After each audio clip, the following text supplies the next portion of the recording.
नाम का एक बहुत सुंदर भाव है, आपको पहले पकड़ना पड़ता है और कुछ दिन आप पकड़ के रखते हैं, लेकिन फिर कुछ समय बाद होता है नाम आपको पकड़ लेता है।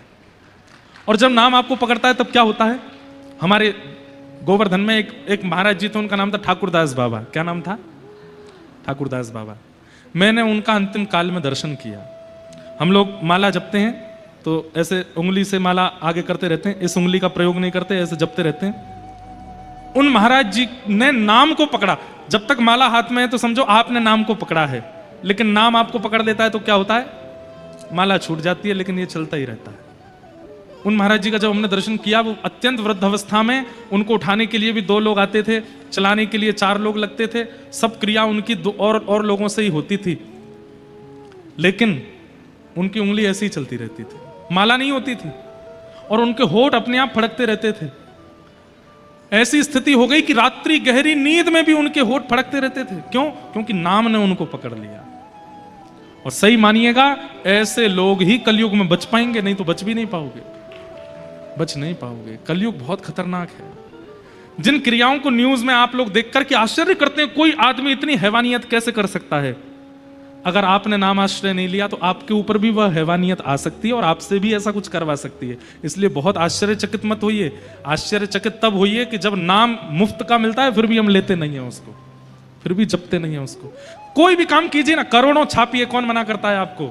करोड़ों का टर्नओवर कीजिए, बड़ा बड़ा बिजनेस कीजिए, खूब पैसा कमाइए, खूब धन धान्य, लेकिन नाम आश्रित रहिए, नाम का त्याग मत कीजिए। कलयुग बहुत खतरनाक है। हमारी बात समझ लीजिए, मान लीजिए। ये कलयुग कहीं आपसे कोई घटनाक्रम ना करवा दे, उसके लिए नाम मत छोड़िए। नजर घुमाओगे तो दीवारों पे लिखा होगा श्री राधा, व्यक्ति के पास जाओगे तो मुख से निकलेगा श्री राधा। हरिवंशियों के पास जाओगे तो कहेंगे राधा वल्लभ श्री हरिवंश, हरिदासियों के पास जाओगे तो कहेंगे कुंज बिहारी श्री हरिदास, रामानंदियों के पास जाओगे तो कहेंगे बोलो भाई सीताराम, रामानुजियों के पास जाओगे तो कहेंगे जय श्रीमन नारायण, गौड़िया वैष्णव परंपरा वालों के पास जाओगे तो वे कहेंगे हरे कृष्ण। सबके मुख पर नाम बैठा है, और ये नाम बस निरंतर, आपके कुछ करना नहीं है, बस नाम चलते रहना चाहिए मन में। अब पढ़ाई करो, काम करो, कुछ भी करो, नाम चलता रहे। और नाम का एक स्वभाव बताएं आपको, ऐसा हो ही नहीं सकता कि आपको कंसंट्रेशन की आवश्यकता है। कई लोग कहें कि महाराज जी पढ़ाई कैसे करेंगे अगर नाम जपेंगे तो?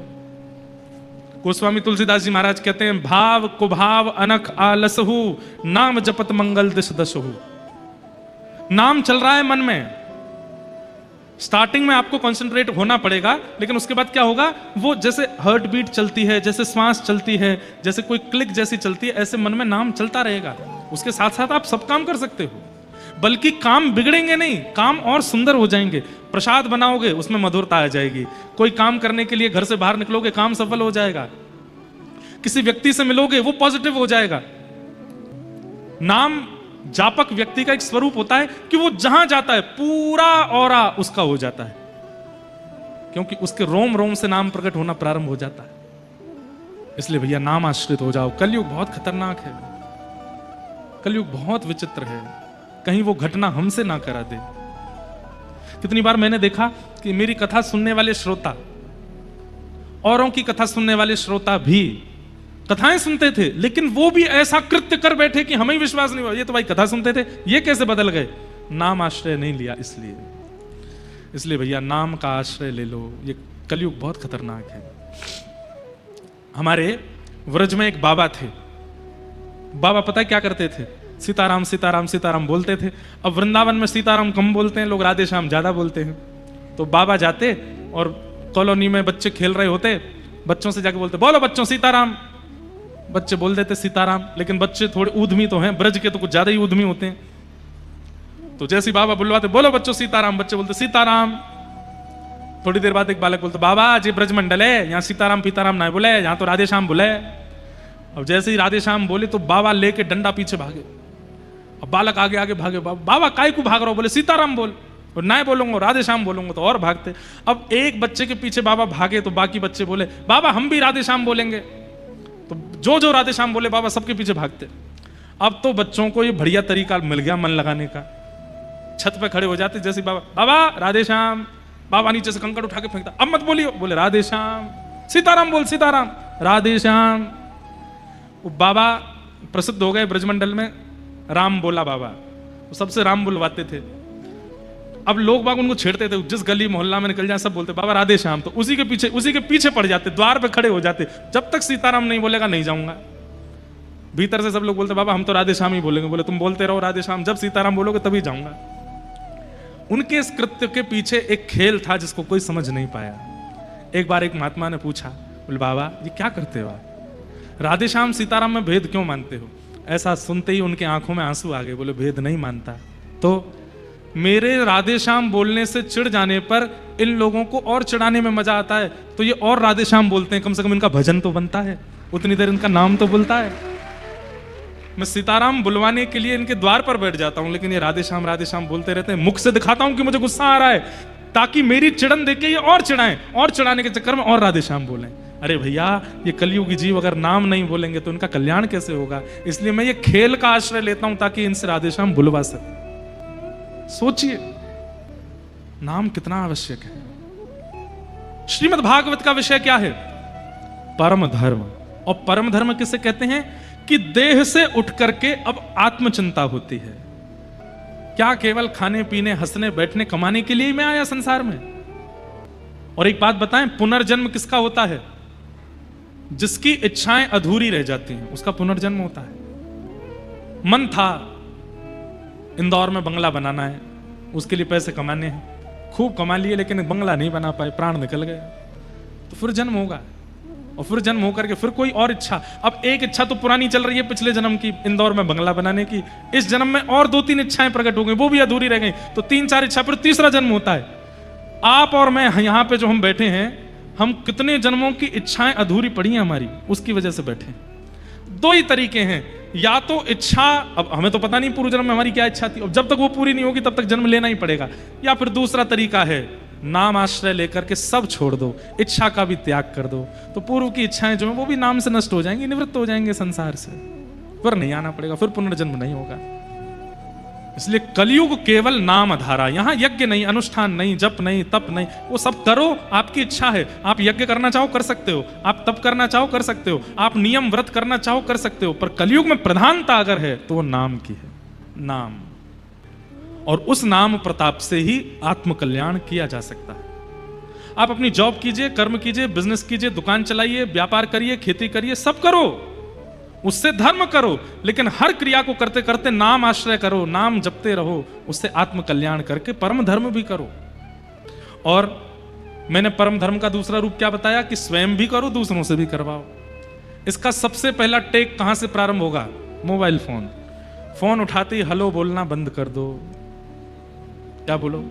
जय श्री कृष्ण, जय श्री कृष्ण बोलो, जय श्री राधे बोलो, कुछ भी बोलो, भगवान नाम बोलो। और इसमें एक नियम और बना लो, आपने कहा जय श्री कृष्ण, सामने वाला बोला भैया गुड़ कितना लेके आना, जय श्री कृष्ण। जब तक वो जय श्री कृष्ण नहीं बोले तब तक उसकी सुनो ही मत। अरे भैया हम आपसे जरूरी बात कर रहे हैं, आप सुनो। बोले पहले जय श्री कृष्ण बोलो। जब वो जय श्री कृष्ण बोलते तब अपनी बात आगे यहीं से शुरू करो। मान लो हलो की आदत लग भी गई है तो हलो बोलते ही जय श्री कृष्ण बोलो, बिना नाम के। अपनी हर क्रिया में नाम प्रधान रखिए। कल हमने एक नियम बताया था, किसी को भी बुलाओ तो राधे श्याम सीताराम हरे कृष्ण कहकर के बुलाओ। आज हमने दूसरा नियम बताया, किसी भी फोन पे बात करो नाम से ही प्रारंभ करो। दूसरी बात, छींक आती है, खांसी होती है, उबासी आती है, गिर जाते हैं या कुछ होता है, जैसे घर में मान लो बर्तन गिरा जोर से, तो जोर से बर्तन गिरता है तो हम घबरा जाते हैं। घबराने पर हमारे मुख से कुछ निकलता है, कोई जोर की चीख निकलती, कुछ भी निकलता है नहीं, नाम निकलना चाहिए। गिरो तब भी नाम निकलना चाहिए, छींक आवे तब भी नाम आना चाहिए, खांसी हो तब भी नाम आना चाहिए, कोई अच्छी बात सुनो तब भी नाम बोलना चाहिए, और कोई अशुभ किसी के बारे में सुनो तो भी नाम बोलना चाहिए, हर स्थिति में नाम। बच्चे आकर के बोले माँ मैं फर्स्ट आया, अरे वाह वाह वाह, राधा रमण राधा रमण राधा, हरि शरणम श्री कृष्ण शरणम मम, ठाकुर जी कृपा। बच्चा कहते माँ मैं फेल हो गया, राधा रमण राधा, ठाकुर जी कृपा। दारी के इधर पड़ता नहीं है नाम से ही करो सब प्रारंभ। बच्चा भी पिटते पिटते बोले माँ राधा रमण हरे कृष्णा, लग रही है मैया लग धीरे। नाम आपकी हर स्थिति में आ जाएगा, उस दिन ये कलयुग हाथ पे हाथ धरे बैठा रह जाएगा, आपका कुछ नहीं बिगाड़ पाएगा। नाम आश्रित हो जाइए, और वह नाम आश्रय ही आत्म कल्याण है, जो कि भागवत का विषय है, यानी कि परम धर्म। भागवत का विषय क्या है? परम धर्म। और परम धर्म क्या है? आत्मा का कल्याण, चित्त का कल्याण। अब दूसरा आता है, भागवत का अधिकारी कौन है? ये बात तो बंधुओं आप सबको सुननी चाहिए। वैष्णव धर्म पर, भक्ति पथ पर, भागवत पथ पर चलने का अधिकार किसका है? वैसे तो कोई भी आ सकता है। आपने अभी हमने ही कहा कथा में कि बहुत ब्रॉड माइंड है, यहां पे तो जो आना चाहे आ सकता है, लेकिन एक व्यक्ति का निषेध है भक्ति के पथ पर। भागवत की कथा में भक्ति के पथ पर भगवान से मिलने में एक व्यक्ति का निषेध है। कौन? निर्मत्सराणाम सताम, जिसके चित्त में मात्सर्य है। मात्सर्य मतलब ईर्ष्या। अब आप देखेंगे, कामी व्यक्ति को निषेध नहीं बताया, क्रोधी व्यक्ति को निषेध नहीं बताया, भोगी व्यक्ति को निषेध नहीं बताया, लोभी व्यक्ति को भी निषेध नहीं बताया। निषेध किसका बताया? ईर्ष्यालु व्यक्ति का। हमारे यहां कह दिया गया है कि कामी व्यक्ति महापापी, क्रोधी व्यक्ति महापापी, आदि आदि सब महापापी। पर सबसे बड़ा महापापी कौन? जो दूर से एक दूसरे की उपलब्धियों से पीड़ित होता है, वो महापापी। और बुरा नहीं मानिएगा, आज की तारीख में व्यक्ति अपने दुख से कम दुखी है, दूसरे के सुख से ज्यादा दुखी है, और ऐसे लोगों की संख्या सबसे ज्यादा है। और मैं एक बात भी कह दूं बिना संकोच के, उन संख्याओं में मैं और आप भी आते हैं। हम भी कई बार दूसरे की उपलब्धि सुन करके कहीं ना कहीं विचलित हो जाते हैं। ये उसे प्राप्त कैसे हो गया, ये उसके साथ कैसे हो गया, ये उसका अधिकारी तो नहीं था। ईर्ष्या चित्त में आना इस बात का प्रमाण है कि ठाकुर जी के प्रियों में आपका नाम नहीं है। ईर्ष्या यदि चित्त में प्रकट होती है, ईर्ष्यालुता अगर आपके चित्त में है, सब लोग इधर देखो, ध्यान से सुनो भैया कथा। ईर्ष्यालुता इस बात का प्रमाण है कि ठाकुर जी के प्रियों की जो लिस्ट है उसमें आपका नाम नहीं है। काम, क्रोध, लोभ, मोह आदि आदि दोष यदि चित्त में प्रकट हो रहे हैं तो भी आप ये बात मान सकते हैं कि ठाकुर जी कहीं ना कहीं मुझसे अब भी मिल सकते हैं। लेकिन जैसे ही दूसरे की उपलब्धि के बारे में सुनते ही आप अप्रसन्न हो जाते हैं, आपके मुख के तोते उड़ जाते हैं, आप बिल्कुल व्याकुल हो जाते हैं। अरे उसको कैसे मिल गया, उसके बच्चे पास हो गए, उसके बच्चे फर्स्ट आ गए, वो इतना आगे निकल गया, उसकी इतनी सैलरी हो गई, उसको बॉस ने ऐसा कर दिया, उसका बिजनेस इतना आगे चला गया, वो ऐसा हो गया, वो ऐसा हो गया। ये सुनकर के आप विचलित हो गए और भले ही 10 मिनट के लिए आप चिंता में चले गए, ये कैसे हो गया? तो इसका मतलब उसी समय हमारी बात याद कर लीजिएगा। ईर्ष्या प्रकट होते ही आपको चिंता होनी चाहिए, ठाकुर जी के प्रिय जनों में आपका नाम नहीं है, क्योंकि आपके चित्त में ईर्ष्या प्रकट होकर के प्रमाणित कर रही है कि ठाकुर जी आपके नहीं है। आपको उस दिन यह चिंता नहीं होनी चाहिए कि वो आगे कैसे निकल गया या उसने प्राप्ति कैसे कर ली। उस दिन आपको चिंता होनी चाहिए कि मुझ में ईर्ष्या क्यों आई। अब इस ईर्ष्या को नष्ट मुझे करना है। अरे भले ही दुनिया के लोग कितने भी श्रेष्ठ हो जाएं, मुझे ईर्ष्या नहीं होनी चाहिए।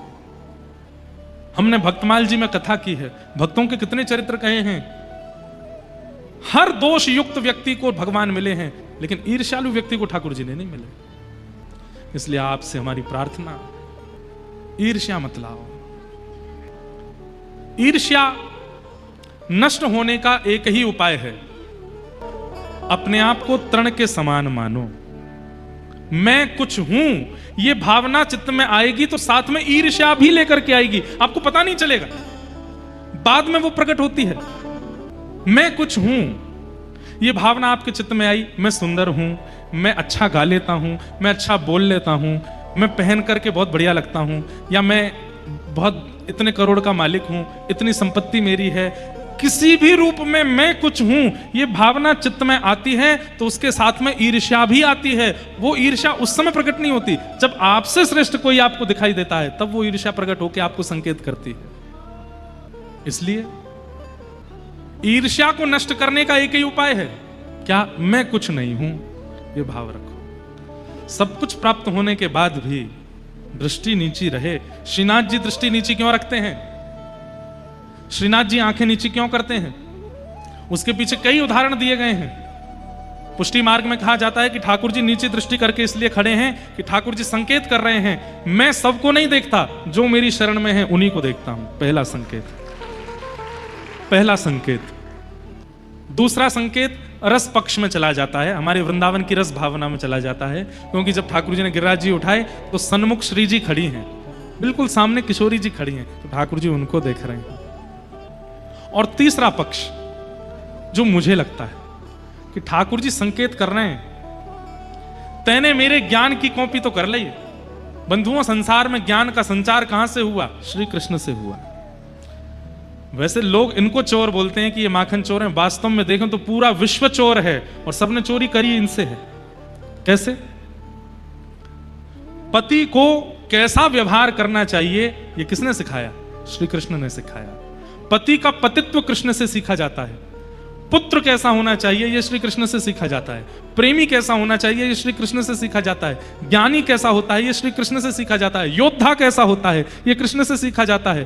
अरे कहां तक कहें, ड्रेसिंग सेंस कैसा होता है ये श्री कृष्ण से सीखा जाता है। श्रृंगार कैसा होता है ये श्री कृष्ण से सीखा जाता है। गाया कैसे जाता है, नाचा कैसे जाता है ये कृष्ण से सीखा जाता है। और शत्रुता कैसे की जाती है ये भी श्री कृष्ण से सीखा जाता है। पूरा विश्व गीता का आश्रय लेता है। योद्धा को युद्ध कैसा, बिजनेसमैन को बिजनेस कैसा, पढ़ाई पढ़ने वालों को, विद्यार्थियों की पढ़ाई कैसी, कुंवारों का जीवन कैसा, ब्याह ठ्यायों का जीवन कैसा, वृद्धों का जीवन कैसा, बालकों का जीवन कैसा, सब कहां से सीखते हैं? इनसे सीखते हैं।